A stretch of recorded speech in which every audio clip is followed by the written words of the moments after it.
SSQ മീഡിയയുടെ പുതിയൊരു എപ്പിസോഡിലേക്ക് സ്വാഗതം. ഇന്ന് നാം പഠിക്കുന്നത് ഇന്ത്യൻ ഭരണഘടനയിലെ പ്രിയാമ്പിൾ അഥവാ ആമുഖത്തെ കുറിച്ചാണ്. ആമുഖവുമായി ബന്ധപ്പെട്ട് സുപ്രീം കോടതിയുടെ പ്രധാനപ്പെട്ട വിധികൾ വന്ന കേസാണ് 1973 കേശവാനന്ദ ഭാരതി കേസ്. സുപ്രീം കോടതിയിൽ ഏറ്റവും കൂടുതൽ ജഡ്ജിമാർ അംഗമായിട്ടുള്ള ബെഞ്ച്, സുപ്രീം കോടതിയുടെ ചരിത്രത്തിൽ ഏറ്റവും കൂടുതൽ ജഡ്ജിമാർ അംഗമായിട്ടുള്ള ബെഞ്ചാണ് കേശവാനന്ദ ഭാരതി കേസ്. 13 ജഡ്ജിമാരായിരുന്നു ഈ ബെഞ്ചിൽ ഉണ്ടായിരുന്നത്. ഇന്ത്യൻ ഭരണഘടനയുമായി ബന്ധപ്പെട്ട ഒരുപാട് പ്രധാനപ്പെട്ട വിധികൾ കേശവാനന്ദ ഭാരതി കേസിലാണ് വന്നത്. അതിൽ ആമുഖവുമായി ബന്ധപ്പെട്ടതാണ്.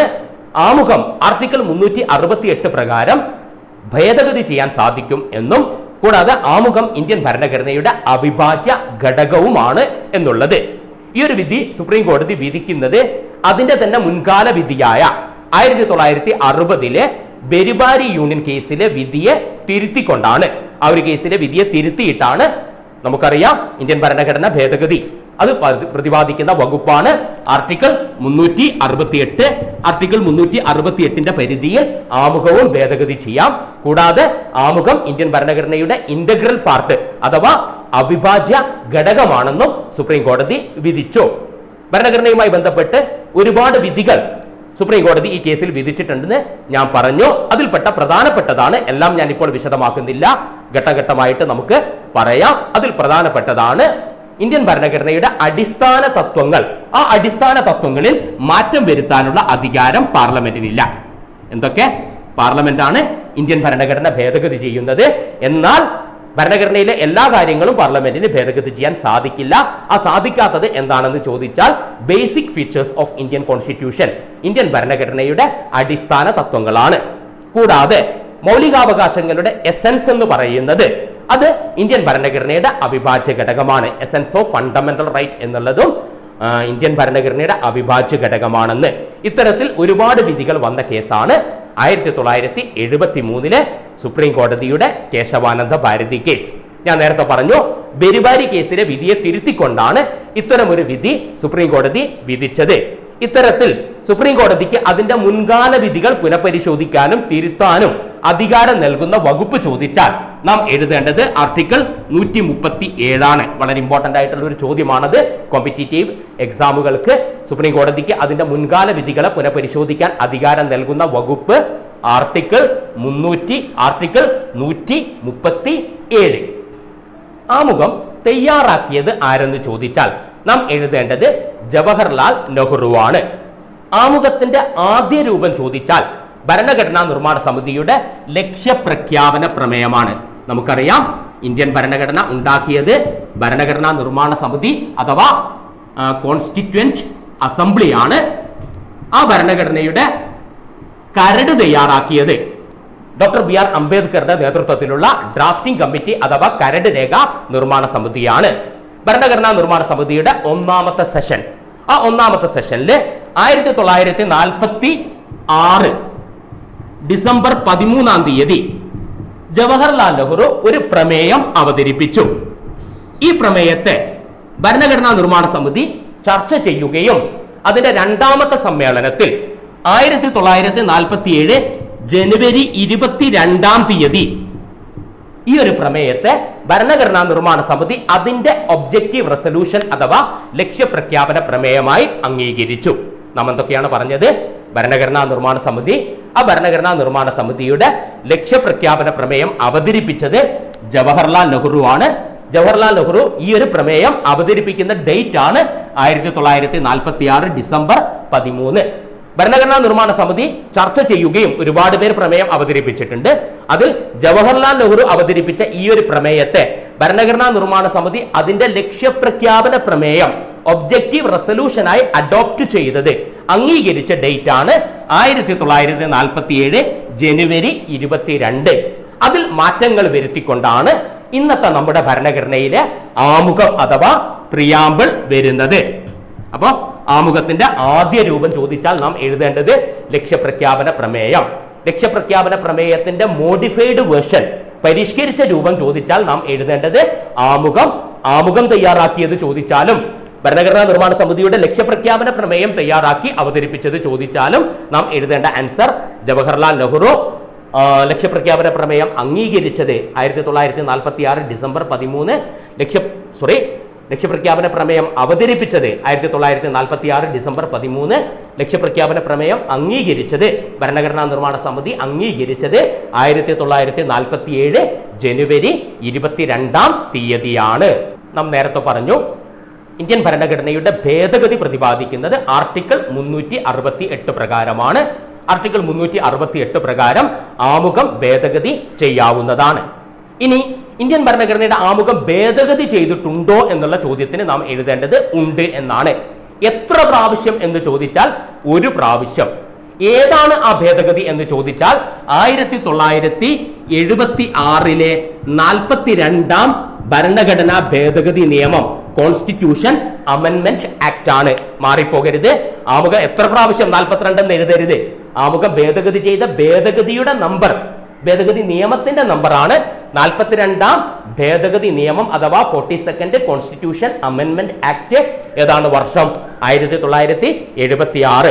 എത്ര പ്രാവശ്യം ഭേദഗതി ചെയ്തു എന്ന് ചോദിച്ചാലാണ് നാം എഴുതേണ്ടത് ഒരു പ്രാവശ്യം. ഈ ഒരു ഭേദഗതി നടത്തുമ്പോൾ നമ്മുടെ പ്രധാനമന്ത്രിയായിരുന്നു ഇന്ദിരാഗാന്ധി. അപ്പോൾ ആരുടെ കാലത്താണെന്ന് ചോദിച്ചാൽ ഇന്ദിരാഗാന്ധിയുടെ കാലത്താണ്. അപ്പോൾ ഇന്ദിരാഗാന്ധിയുടെ കാലത്താണ് ഭേദഗതി ചെയ്തത്. ഇവിടെ ഓർമ്മിക്കാൻ മറ്റൊരു എളുപ്പമാർഗമുണ്ട്. ആമുഖം തയ്യാറാക്കിയത് അച്ഛനായ ജവഹർലാൽ നെഹ്റു. ആമുഖത്തിൽ ഭേദഗതി വന്നത് മകളായ ഇന്ദിരാഗാന്ധിയുടെ കാലത്താണ്. ഇന്ത്യൻ ഭരണഘടനയിൽ ഏറ്റവും കൂടുതൽ ഭേദഗതി വന്ന ഭേദഗതികളിൽ ഒന്നാണ്, മാറ്റങ്ങൾ വന്ന ഭേദഗതികളിൽ ഒന്നാണ് 42-ാം ഭേദഗതി നിയമം. അതുകൊണ്ട് ഈ ഭേദഗതിയെ നാം വിശേഷിപ്പിക്കുന്നത് മിനി കോൺസ്റ്റിറ്റ്യൂഷൻ അഥവാ ചെറു ഭരണഘടന എന്ന പേരിലാണ്. ഇപ്പൊ ചെറു ഭരണഘടന എന്ന പേരിൽ അറിയപ്പെടുന്ന ഭേദഗതി ചോദിച്ചാലും 42-ാം ഭേദഗതി നിയമമാണ്. ഈ ഭേദഗതി പ്രകാരം ഒരുപാട് മാറ്റങ്ങൾ ഭരണഘടനയിൽ വന്നു. അതിൽ ആമുഖത്തിൽ വന്ന മാറ്റങ്ങൾ ഏതൊക്കെയാണെന്ന് ചോദിച്ചാൽ 3 വാക്കുകൾ അധികമായി ഭരണഘടനയിൽ ഉൾപ്പെടുത്തി. ആ വാക്കുകളാണ് സോഷ്യലിസ്റ്റ്, സോഷ്യലിസ, അതേപോലെ തന്നെ സെക്കുലർ, മതേതരത്വ, ആൻഡ് ഇന്റഗ്രിറ്റി, അഖണ്ഡതയും. ഇങ്ങനെ 3 വാക്കുകൾ പുതുതായി അഥവാ ജവഹർലാൽ നെഹ്റു തയ്യാറാക്കിയ ആമുഖത്തിൽ ഈ 3 വാക്കുകൾ ഉണ്ടായിരുന്നില്ല. പുതുതായി 3 വാക്കുകൾ ഉൾപ്പെടുത്തിയതാണ് 42-ാം ഭേദഗതിയുടെ പ്രത്യേകത. എന്തൊക്കെ? ആമുഖം ഒരു പ്രാവശ്യമാണ് ഭേദഗതി ചെയ്തത്. 1976 42-ാം ഭേദഗതി നിയമപ്രകാരമാണ്. മിനി കോൺസ്റ്റിറ്റ്യൂഷൻ അഥവാ ചെറു ഭരണഘടന എന്ന പേരിൽ അറിയപ്പെടുന്ന ഭേദഗതിയാണ് 42-ാം ഭേദഗതി. ഈ സമയം നമ്മുടെ രാജ്യത്തിന്റെ പ്രധാനമന്ത്രി ഇന്ദിരാഗാന്ധിയാണ്. അഥവാ ഭേദഗതി വന്നത് മകളായ ഇന്ദിരാഗാന്ധിയുടെ കാലത്ത്. ആമുഖം തയ്യാറാക്കിയത് അച്ഛനായ ജവഹർലാൽ നെഹ്റു ആണ്. 42-ാം ഭേദഗതി പ്രകാരം ആമുഖത്തിൽ കൂട്ടിച്ചേർത്ത പദങ്ങളാണ് സോഷ്യലിസ്റ്റ്, സോഷ്യലിസ, സെക്കുലർ, മതേതരത്വ, ആൻഡ് ഇന്റഗ്രിറ്റി, അഖണ്ഡതയും എന്നുള്ളത്. ആമുഖത്തെ നമുക്ക് 3 ഭാഗമായി വിഭജിക്കാവുന്നതാണ്. അതിൽ ആദ്യ ഭാഗത്ത് പ്രതിപാദിക്കുന്നത് നമ്മുടെ രാജ്യം ഇന്ത്യയുടെ പ്രത്യേകതയാണ്. ആമുഖത്തിന്റെ ആദ്യത്തെ സെന്റൻസ് ആണ് we the people of India having solemnly resolve to constitute India into. നമ്മൾ ഈ രാജ്യത്തെ ജനങ്ങൾ ഇന്ത്യ രാജ്യത്തെ മാറ്റുകയാണ്. എങ്ങനെയുള്ള രാജ്യമാക്കി? സോവറിൻ, പരമാധികാര, സോഷ്യലിസ്റ്റ്, സോഷ്യലിസ, സെക്കുലർ, മതേതരത്വ, ഡെമോക്രാറ്റിക്, ജനാധിപത്യ, റിപ്പബ്ലിക്, റിപ്പബ്ലിക്കായി. അപ്പോൾ ആമുഖത്തിന്റെ ഒന്നാമത്തെ ഭാഗത്ത് നമ്മുടെ രാജ്യത്തിന്റെ പ്രത്യേകത പറയുന്നു. അവിടെ പ്രതിപാദിക്കുന്ന പ്രത്യേകതകളാണ് പരമാധികാര, സോഷ്യലിസ, മതേതരത്വ, ജനാധിപത്യ, republic. Sovereign, socialist, secular, democratic, republic. അതിന്റെ അടുത്ത ഭാഗത്ത് പറയുന്നു ഇന്ത്യയിലെ പൗരന്മാരെ സുരക്ഷിതമാക്കണം. And to secure its citizens. പൗരന്മാരെ സുരക്ഷിതമാക്കണം. പൗരന്മാരെ സുരക്ഷിതമാക്കേണ്ടത് 4 കാര്യങ്ങൾ ലഭ്യമാക്കിക്കൊണ്ടാണ്. അതിൽ ഒന്നാമത്തത് ജസ്റ്റിസ്, നീതി നൽകിക്കൊണ്ടാണ്. നീതി നൽകിക്കൊണ്ട് സുരക്ഷിതമാക്കണം. അടുത്തതാണ് ഇക്വാളിറ്റി, സമത്വം നൽകിക്കൊണ്ട്. ദെൻ ലിബർട്ടി, സ്വാതന്ത്ര്യം നൽകിക്കൊണ്ട്. ദെൻ ഫ്രറ്റേണിറ്റി, സാഹോദര്യം നൽകിക്കൊണ്ട്.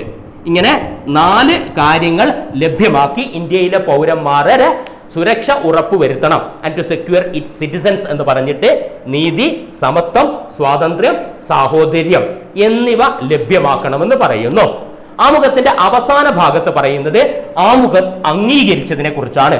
ആമുഖം അംഗീകരിച്ചത് 1949 November 26 in this 26th day of November 1949 do hereby adopt, നമ്മൾ ഈ ഭരണഘടന അംഗീകരിക്കുന്നു. അതേപോലെ തന്നെ ഇനാക്ട്, നിയമമാക്കുന്നു. ഈ ഭരണഘടന ആർക്കുള്ളതാണ്? നമുക്കുള്ളതാണ്. And gives to ourselves, നമുക്ക് തന്നെ ഈ ഭരണഘടന പ്രദാനം ചെയ്യുന്നു. അപ്പൊ ആമുഖത്തിൽ പറഞ്ഞ കാര്യങ്ങളെ നമുക്ക് മൂന്നായി വിഭജിക്കാം. അതിന്റെ ആദ്യ ഭാഗത്ത് നമ്മുടെ രാജ്യത്തിന്റെ പ്രത്യേകതകൾ, പരമാധികാര, സോഷ്യലിസം, മതേതരത്വ, ജനാധിപത്യ റിപ്പബ്ലിക്കാണ് നമ്മുടെ രാജ്യമെന്ന് പറയുന്നു. രണ്ടാമത്തെ ഭാഗത്ത് ഇന്ത്യയിലെ പൗരന്മാർക്ക് ലഭ്യമാക്കേണ്ട കാര്യങ്ങൾ, നീതി, സമത്വം, സ്വാതന്ത്ര്യം, സാഹോദര്യം. അതിന്റെ അവസാന ഭാഗത്ത് പറയുന്നു ഇന്ത്യൻ ഭരണഘടന അംഗീകരിച്ചത് അല്ലെങ്കിൽ നിയമമാക്കിയത് 1949 നവംബർ 26. ഇവിടെ നമ്മളോട് തെറ്റ് പറ്റരുത്. ഇന്ത്യൻ ഭരണഘടന ആമുഖത്തിൽ പ്രതിപാദിക്കുന്ന തീയതി ചോദിച്ചാൽ നാം എഴുതേണ്ടത് ഇന്ത്യൻ ഭരണഘടന അംഗീകരിച്ച അല്ലെങ്കിൽ നിയമമാക്കിയ തീയതിയാണ്. എന്നാൽ ഭരണഘടന നിലവിൽ വന്ന തീയതി ചോദിച്ചാൽ അത് ആമുഖത്തിൽ പറയുന്നില്ല. ആ ചോദ്യത്തിന് ഉത്തരം 1950 ജനുവരി 26. അപ്പോൾ ഭരണഘടന അംഗീകരിച്ചത് 1949 നവംബർ 26 ആമുഖത്തിൽ പ്രതിപാദിക്കുന്നു. ഭരണഘടന നിലവിൽ വന്നത് 1950 ജനുവരി 26. എന്നാൽ ഈ കാര്യം എവിടെ പ്രതിപാദിച്ചിട്ടില്ല? ആമുഖത്തിൽ പ്രതിപാദിച്ചിട്ടില്ല. അപ്പോൾ ആമുഖത്തിൽ പ്രതിപാദിക്കുന്നത് എന്തൊക്കെയാണെന്ന് നാം വിശദമാക്കി. സമാനമായി ആമുഖത്തിൽ ഉൾപ്പെടുന്നത് എന്തൊക്കെ എന്ന് ചോദിച്ചാൽ നാം എഴുതേണ്ടത് 4 കാര്യങ്ങളാണ്. അതിൽ ഒന്ന് നമ്മൾ നേരത്തെ പറഞ്ഞത് തന്നെ, നമ്മുടെ രാജ്യത്തിന്റെ പ്രത്യേകത. എങ്ങനെയാണ് മത്സര പരീക്ഷകൾക്ക് ചോദ്യം വരിക? നമ്മുടെ രാജ്യത്തിന്റെ പ്രത്യേകത പ്രതിപാദിക്കുന്നത് എവിടെ? ആൻസർ നമ്മൾ എന്ത് എഴുതണം? ആമുഖം. അല്ലെങ്കിൽ തിരിച്ചും ചോദിക്കാം, താഴെ കൊടുത്തിരിക്കുന്നവയിൽ ആമുഖത്തിൽ പ്രതിപാദിക്കുന്നത് നമ്മുടെ രാജ്യത്തിന്റെ പ്രത്യേകതയുണ്ടെങ്കിൽ അത് എഴുതണം. നമ്മുടെ രാജ്യത്തിന്റെ പരമോന്നത നിയമമാണ് ഇന്ത്യൻ ഭരണഘടന. Indian constitution is the supreme law of our nation. നമ്മുടെ രാജ്യത്തിലുള്ള എല്ലാ കാര്യങ്ങളും ഭരണഘടനയ്ക്ക് വിധേയമായിരിക്കണം. ഒരു രാജ്യത്തിന്റെ ഭരണഘടനയിൽ പ്രധാനമായും പറയേണ്ടത് 2 കാര്യങ്ങളാണ്. ഒന്ന്, ആ രാജ്യം എങ്ങനെയുള്ള രാജ്യമായിരിക്കണം. രണ്ടാമത്തത്, ആ രാജ്യത്തെ പൗരന്മാർക്ക് എന്തൊക്കെ ലഭിക്കണം. ഇത് രണ്ടും ചുരുക്കി ആമുഖത്തിൽ പറയുന്നു. നമ്മൾ നേരത്തെ പറഞ്ഞു, ആമുഖത്തിൽ നമ്മുടെ രാജ്യം എങ്ങനെയുള്ള രാജ്യമാണെന്ന് പറയുന്നു, കൂടാതെ പൗരന്മാർക്ക് എന്തൊക്കെ ലഭ്യമാക്കണം. അഥവാ ഇന്ത്യൻ ഭരണഘടനയുടെ ലക്ഷ്യം ചുരുക്കി പ്രതിപാദിച്ച സ്ഥലമാണ് ആമുഖം. അതും ചോദ്യമായിട്ട് വരാം. ഭരണഘടനയുടെ ലക്ഷ്യം പ്രതിപാദിക്കുന്നത് എവിടെ? ആമുഖം. അല്ലെങ്കിൽ ആമുഖത്തിൽ പ്രതിപാദിക്കുന്നത് ചോദിച്ചിട്ട് ഭരണഘടനയുടെ ലക്ഷ്യം, ഒബ്ജക്റ്റീവ്സ് ഓഫ് ഇന്ത്യൻ കോൺസ്റ്റിറ്റ്യൂഷൻ എന്നുണ്ടെങ്കിൽ നാം ആ ചോദ്യത്തിന് ആ ഒരു ഓപ്ഷന് ആൻസർ ടിക്ക് ചെയ്യേണ്ടതാണ്. കൂടാതെ ആമുഖം ആരംഭിക്കുന്നത് we the people of India having solemnly resolve to constitute എന്ന് പറഞ്ഞുകൊണ്ടാണ്. നമ്മൾ ഈ രാജ്യത്തെ ജനങ്ങളാണ് ഇന്ത്യയെ ഈ രൂപത്തിലുള്ള രാജ്യമാക്കി മാറ്റുന്നതും ഇന്ത്യയിലെ പൗരന്മാർക്ക് ഈ കാര്യങ്ങളൊക്കെ ലഭ്യമാക്കുന്നതും നമ്മൾ ഈ രാജ്യത്തെ ജനങ്ങൾ തന്നെയാണ് ഇന്ത്യൻ ഭരണഘടന ഈ ദിവസം അംഗീകരിച്ചത്. അഥവാ ഇന്ത്യൻ ഭരണഘടനയുടെ സോഴ്സ് ഓഫ് അതോറിറ്റി എന്ന് പറയുന്നത് ജനങ്ങളിലാണ്. ഉത്ഭവാധികാരം നിക്ഷിപ്തമാക്കിയിരിക്കുന്നത് ജനങ്ങൾ, മാറിപ്പോകരുത്. സോഴ്സ് ഓഫ് അതോറിറ്റി ആരിൽ നിക്ഷിപ്തമാണ്?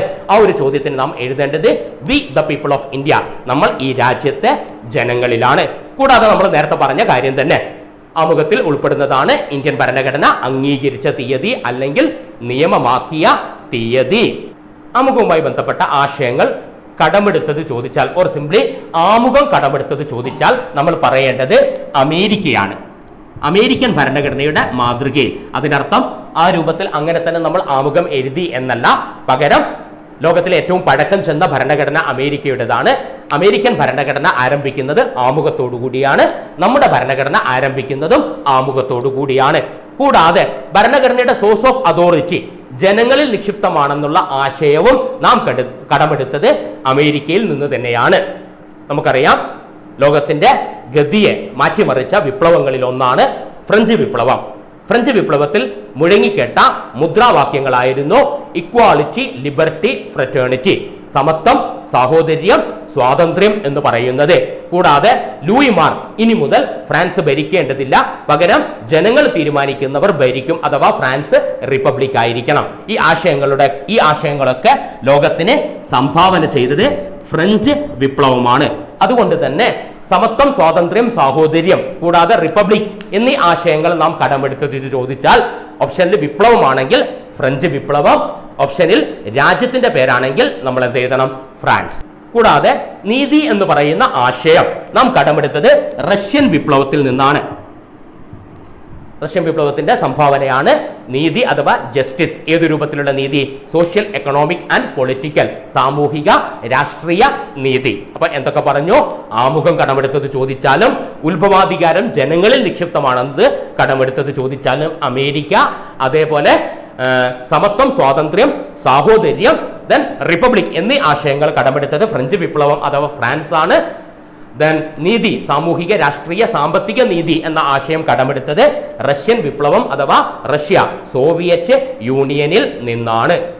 ഒന്നാമത്തെ ആമുഖവുമായി ബന്ധപ്പെട്ട ഒന്നാമത്തെ എപ്പിസോഡാണ് നാം ഇപ്പോൾ കണ്ടത്. ഇതിന്റെ ബാക്കി അടുത്ത എപ്പിസോഡിലുണ്ട്. അതിന്റെ ലിങ്ക് താഴെയുണ്ട്. ക്ലാസ്സുമായി ബന്ധപ്പെട്ട സംശയങ്ങൾ കമന്റ് ചെയ്യണം. തീർച്ചയായും ഞാൻ മറുപടി നൽകും. ഈ വീഡിയോ നിങ്ങൾക്ക് ഇഷ്ടമായെങ്കിൽ മറ്റുള്ളവരുടെ അറിവിലേക്കായി ഷെയർ ചെയ്യുക. സബ്സ്ക്രൈബ് ചെയ്യാത്തവർ സബ്സ്ക്രൈബ് ചെയ്യുക. തുടർ വീഡിയോകളുടെ നോട്ടിഫിക്കേഷൻ ലഭ്യമാകാൻ താഴെ bell button all option enable ചെയ്യുക.